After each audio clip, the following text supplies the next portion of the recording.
Assalamualaikum Gus. Waalaikumsalam warahmatullahi wabarakatuh. Kabarnya baik ya Gus ya? Alhamdulillah pun sehat. Sehat ya. Gimana Gus? Deg-degan nggak menyambut Ramadan? Benar, deg-degan benar. Deg-degan tapi bahagia ya. Insyaallah. Masih bergembira ya, masih ketemukan lagi di tahun ini ya. Masih diberikan umur panjang. Nah itu dia. Baik Gus, tentunya sebelum nanti mitra sejarah siar yang ikut gabung, silakan bertanya tentang kajian Islam atau seputar tema yang dianggap hari ini. Tentu ada tema yang akan diuraikan ya. Silakan aja Gus. Baik. Assalamualaikum warahmatullahi wabarakatuh. Alhamdulillahirabbil alamin. Allahumma shalli ala sayyidina Muhammad wa ala ali sayyidina Muhammad. Rabbi israh li sadri wa yassir li amri wa hlul 'uqdatam min lisani yafqahu qawli. Amma ba'du. Wa qala Allah ta'ala fil Qur'anil Karim, a'udzu billahi minasy syaithanir rajim. Bismillahirrahmanirrahim. Yarfa'illahu alladhina amanu minkum walladhina utul ilma darajat. Wa qala an-nabiy sallallahu alaihi wasallam, innama bu'istu mu'alliman. Sadaqallahul azim wa sadaqa rasulun nabiyul habibul karim wa nahnu ala dhalika minasy syahidin wasyakirin walhamdulillahi rabbil alamin. Yang saya hormati mitra El Gangga di mana saja Anda berada. Semoga Allah berikan sehat walafiat, panjang umur, berkah selamat dunia akhirat. Semoga Allah mudahkan segala hajatnya, mimpinya dan harapannya diijabah, dikabul oleh Allah Subhanahu wa taala. Sedikit lagi masuk bulan Ramadan, mudah-mudahan Allah berikan bahagia zahir dan batinnya. Amin ya Allah ya rabbal alamin. Yang saya hormati juga di studio ada Bunda Fitri dan Bang Acong. Mudah-mudahan beliau dan keluarganya diberikan sehat walafiat, panjang umur, berkah selamat dunia akhirat, segala harapannya, mimpinya, doanya Allah ijabah, dan mudah-mudahan sebelum masuk bulan Ramadan juga Allah berikan bahagia zahir dan batinnya. Amin ya Allah ya rabbal alamin. Baik mitra Gangga, hari ini saya ingin menceritakan tentang sahabat Rasulullah Sallallahu Alaihi Wasallam yang mana beliau adalah Sa'labah. Judulnya Sa'labah jadi orang kaya. Yang kita sama-sama ketahui ada beberapa sahabat Rasulullah Sallallahu Alaihi Wasallam, yaitu salah satunya Sa'labah namanya. Dia selalu berada di saf depan, persis di belakang Rasulullah Sallallahu Alaihi Wasallam setiap kali sholat berjamaah dan tidak pernah bergeser jauh darinya. Hanya saja setiap kali usai salam, Sa'labah langsung berdiri meninggalkan jamaah lalu pulang ke rumah. Begitu seterusnya setiap kali habis melaksanakan sholat berjamaah. Pada suatu hari ketika sholat berjamaah usai dan Sa'labah bangkit hendak meninggalkan masjid, buru-buru Rasulullah SAW memegang tangannya. Seraya berkata dan bertanya, apakah kamu tidak suka berdoa bersama kami? Sa'labah menjawab, saya senang ya Rasulullah. Lalu Rasulullah SAW bertanya lagi, tapi kenapa setiap kali sholat, usai sholat kamu buru-buru meninggalkan masjid? Ketika mendapatkan pertanyaan yang dianggapnya sebagai kesempatan untuk curhat, Sa'labah pun menyampaikan alasannya. Sesungguhnya saya ingin seperti yang lain duduk bersama setelah sholat berjamaah lalu mengamini doa. Tapi kalau saya tidak segera pulang, maka istriku tidak akan bisa cepat melaksanakan sholat. Karena pakaian yang akan digunakan sholat masih melekat di tubuhku. Saya ini orang miskin dan pakaian pun harus bergantian dengan istriku. Mendengar jawaban Sa'labah, Rasulullah SAW lalu menawarkan sebuah doa untuk Sa'labah. Kalau aku memintakanmu kepada Allah Subhanahu wa taala, kamu minta didoakan apa? Jawabnya Sa'labah yaitu doakan saya agar menjadi orang kaya. Kali ini Rasulullah SAW tidak langsung mendoakan, akan tetapi meminta agar Sa'labah memikirkan tentang permintaannya tersebut. Setelah 3 hari Rasulullah Shallallahu Alaihi Wasallam bertanya kepada Sa'labah, apakah sudah kamu pikirkan tentang permintaanmu? Jawabnya Sa'labah, sudah ya Rasulullah. Saya minta agar didoakan saya menjadi orang kaya. Lalu Rasulullah Shallallahu Alaihi Wasallam mendoakan Allahumma razuk Sa'labah. Kemudian memberikan seekor kambing untuk dipelihara. Singkat cerita, Sa'labah menjadi orang yang kaya raya dan sibuk dengan hartanya. Ia tidak lagi sholat berjamaah, ia tidak lagi mendatangi sholat Jumat, dan bahkan ketika diminta untuk membayar zakat, ia pun enggan ataupun tidak mau. Sungguh setiap orang yang beriman akan diuji, pasti akan diuji akan keimanannya. Allah Subhanahu wa taala berfirman dalam Quran surat Al-Ankabut ayat 2 sampai 3. Ahasiban nasu ayyutraku ayyaqulu amannahum la yuftanun walaqad fatanna alladhina min qablihim fala ya'lamanna Allahu alladhina sadaqu wa la ya'lamanna al-kadhibin. Apakah manusia itu mengira bahwa mereka dibiarkan saja mengatakan kami telah beriman, sedangkan mereka tidak diuji lagi? Dan sesungguhnya kami telah menguji orang yang sebelum mereka, maka sesungguhnya Allah mengetahui orang-orang yang benar dan sesungguhnya Dia mengetahui orang-orang yang dusta. Dari inti cerita ini, kita sebagai makhluknya Allah Subhanahu wa taala pasti akan diuji, akan menerima ujian, cobaan, bahkan rintangan dalam hidup kita. Ketika kita ada fase kemiskinan, kita pun ingin memiliki fase yaitu daripada seperti orang kaya. Kita pengen jadi orang kaya, tapi jangan sampai kekayaan itu membuat kita kendur akan keimanan kita, kendur akan ibadah kita, kendur akan taat ibadah kepada Allah Subhanahu wa taala. Ini yang disimpulkan dari cerita ini. Bukan berarti umat Islam tidak boleh kaya, malah Rasulullah menganjurkan kepada umatnya Rasulullah Shallallahu Alaihi Wasallam harus kaya agar iman mereka tidak mudah goyang. Sebenarnya seperti itu. Akan tetapi banyak orang yang sudah kaya, dia lupa dengan prinsipnya. Imannya goyang, imannya tidak jejak, imannya tidak punya pendirian lagi. Tapi banyak juga orang yang miskin, imannya goyang karena dirayu, dibujuk, karena imannya bisa tergadaikan, bahkan terjual walaupun itu dengan harta. Bahkan hartanya itu tidak begitu mahal, tidak begitu besar. Maka daripada itu kita, dan khususnya saya sebagai yang memiliki iman yang belum mantap, maka kita mantapkan, kita tingkatkan. Yang kedua, terus kita berikhtiar di jalan Allah Subhanahu wa taala.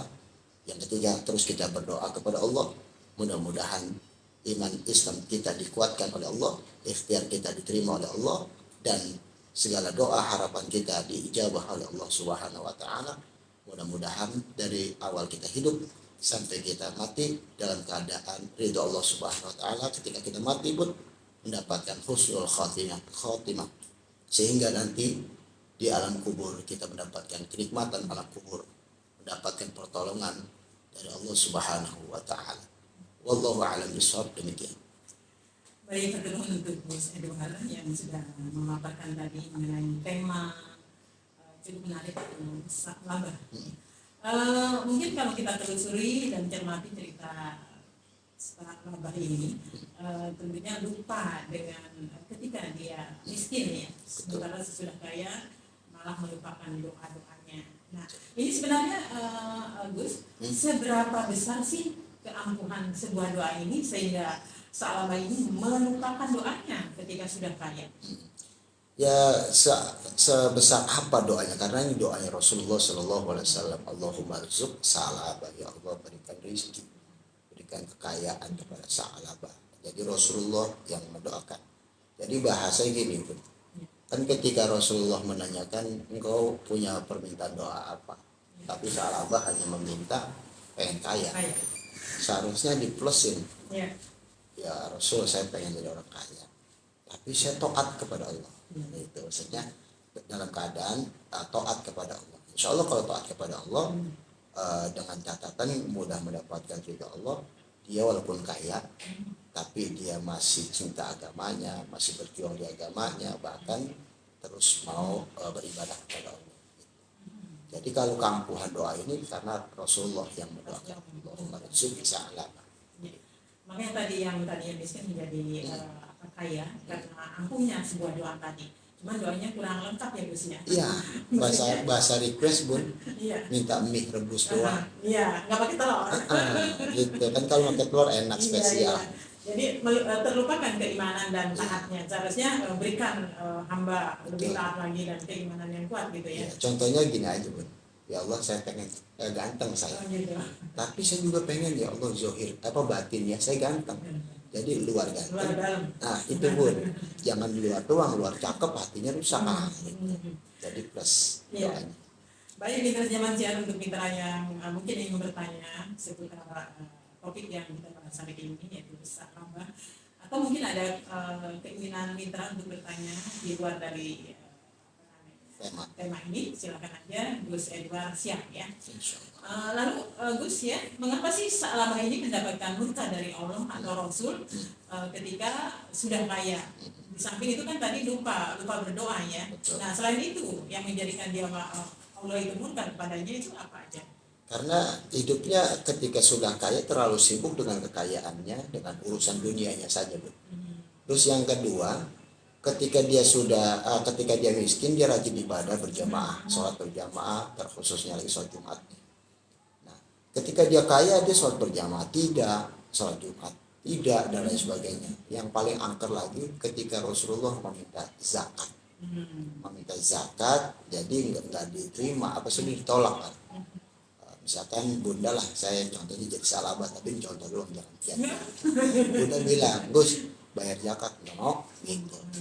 Jadi dia lupa, bahasa simpelnya kacang lupa kulit. Oh iya, kacang lupa kulitnya ya. Ini bahaya ini, kacang lupa kulit. Kalau sama manusia mendingan kali Bunda. Iya. Ini sama Sang Pencipta. Sang Pencipta yang menciptakan kita ya. Walaupun kepada manusia juga berat.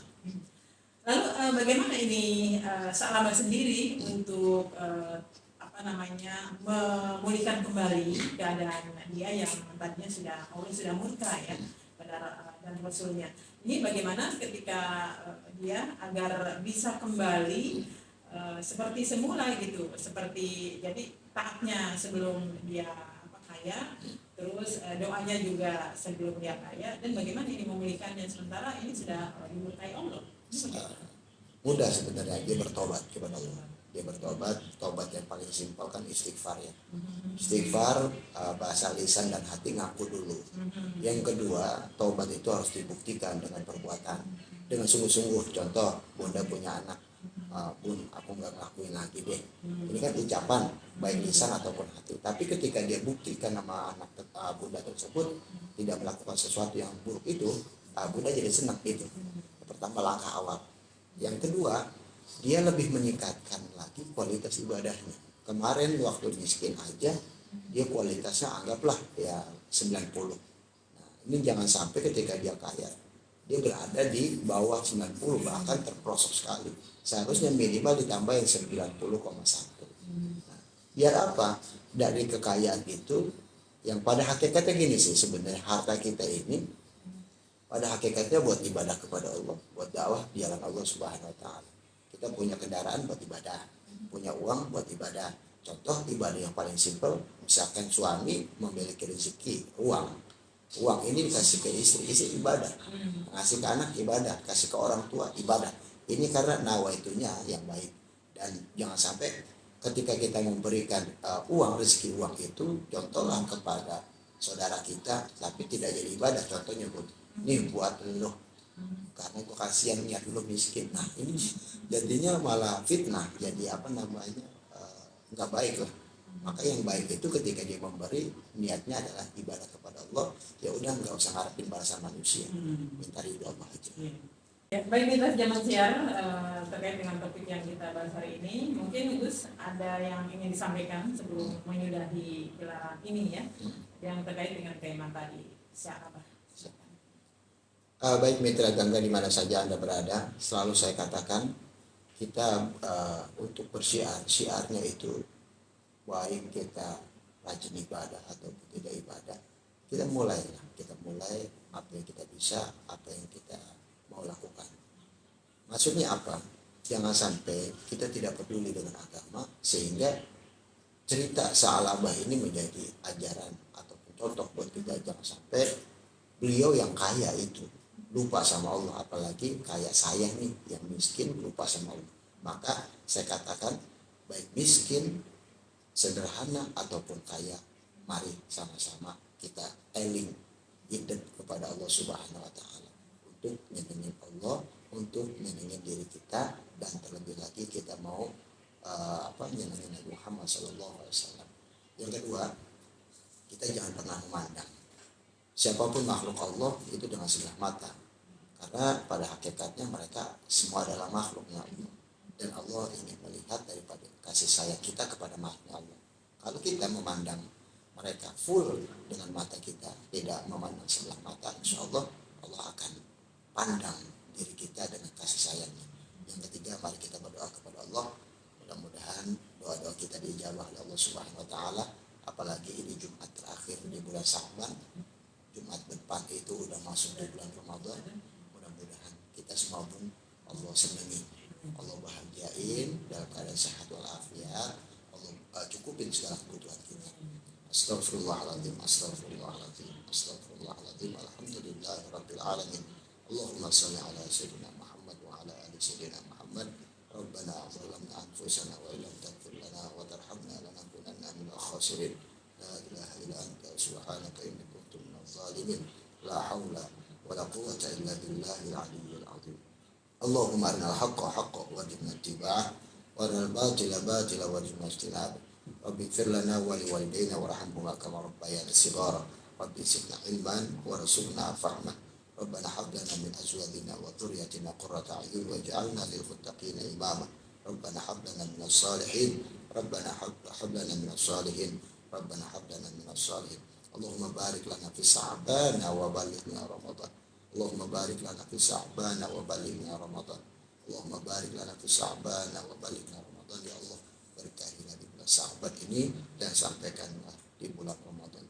Rabbana atina fid dunya hasanah wa fil akhirati hasanah wa qina adzabannar. Wa sallallahu ala sayyidina Muhammadin wa ala alihi wasallam. Walhamdulillahirabbil alamin. Assalamualaikum warahmatullahi wabarakatuh.